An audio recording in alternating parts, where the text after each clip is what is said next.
Hey folks, Dr. Rowe here. Hope you are well. And I want to tackle a subject around the subject of sales communication, and specifically when it comes to promotion of products. Now, having done this for, oh my gosh, 25, 30 years now, I can tell you this is a minefield in a positive way, meaning if you can navigate your way through it and get it right, you can generate a lot of money, both from a sales perspective on your business, and if you've got the business set up the right way, in a very profitable way to create profit for you as well. Because remember, revenue doesn't equal profit, but that's another conversation for another day. So let's get into this. Let me bring up my 5 points I want to talk to you about in this particular video so that you're clear on what we're tackling here. Remember, the main objective here is to understand sales promotion techniques. And let me try and broaden that because there are multiple techniques. But the techniques, number one, are down to the overall intention of what you're trying to achieve. So try to avoid the idea of going straight into selling techniques. I've trained countless speakers, business owners, entrepreneurs in the field of sales, teaching them how to sell a product or a service. And often they're looking for very specific techniques. But the difficulty with that's like saying to you, well, here's a technique, it's called a screwdriver. And you get the screwdriver and you go out into the field and you start looking for screws, but all you can find is nails, because actually you're in the business of hammering nails. That's what you're in the business of. You actually needed a hammer. So this is a really important point when it comes to communication, is that you've got to be really clear on what your overall intention is. And that means, are you intending to sell them, for example, a service that you offer versus a product that you offer? And if you offer a product or a service, specifically what type of product or what type of service is it that you want to promote? Because, you know, the technique used for getting somebody to come along to watch you speak as a professional at an event is very different to somebody coming and having a one-to-one mentoring process with you, where the premium price for that is going to be a lot higher than maybe a £400, £500, £600 or dollar price ticket to come to your event. You know, to work with you could be thousands. So how you sell that product will vary. It's like selling a Rolls Royce versus a low-end, cheap manufacturer. A car that's, I'm not going to name one because that might be, somebody might go, wait a minute, that's not true. But you know what I mean? Like an old car that's battered and bruised, and let me just get back on focus here. There you go. So this is such an important point. Do not move into any sales techniques until you actually know what your intention is, okay?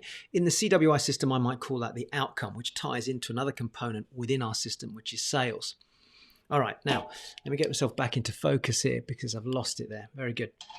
Secondly, are you looking here in the process of your promotion to just do a quick sale, or are you wanting to develop a lifetime relationship with this customer? Because some people just, if you're sat there and you are selling burgers at a stall outside a big concert, chances are you're going to meet that person once, they're going to buy your burger and they're gone. Whereas if you're in the business of winning customers and then you have ongoing products, ongoing customer support, ongoing services that you could offer, then actually the intention of what you're looking to sell must include the lifetime value of that customer. They might buy a product off you to start with, and a lot of people want to try and sell the big product.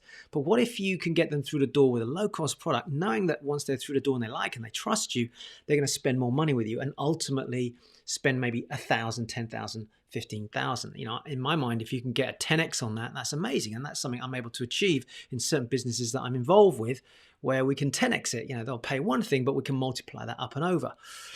That's amazing, because that means that getting them through the door and building trust with them is more important than selling them something straight away, which will take me down to the next part, which is stacking.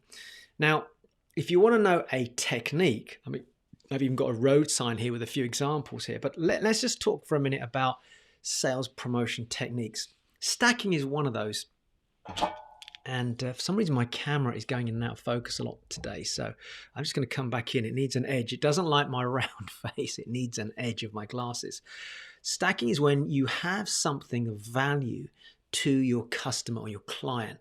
And in the process of promoting something that you're offering, you provide a stack of other things behind your offer to make it what I like to call an irresistible offer. It's like, oh my God, I have to take this because look what I'm also getting.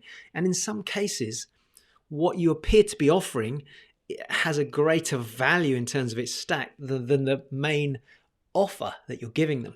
And that's, you got to be careful with that as well, because you don't want to devalue the main offer. And I've had this conversation with a lot of people in the past going, oh, I've stacked this, I'm going to chuck this and I'm going to chuck that. And I said, well, wait a minute, if you do that, then the trouble you've got then is that when you move to the next level of your sales process, part of what they're going to expect is an even bigger stack. I don't know if this is making sense to you.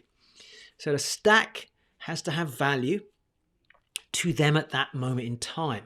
But you don't want to stack things into it that are almost useful for the next level of your lifetime value of the customer. Remember, you're moving them into the shop. They're buying the first thing first. They come out.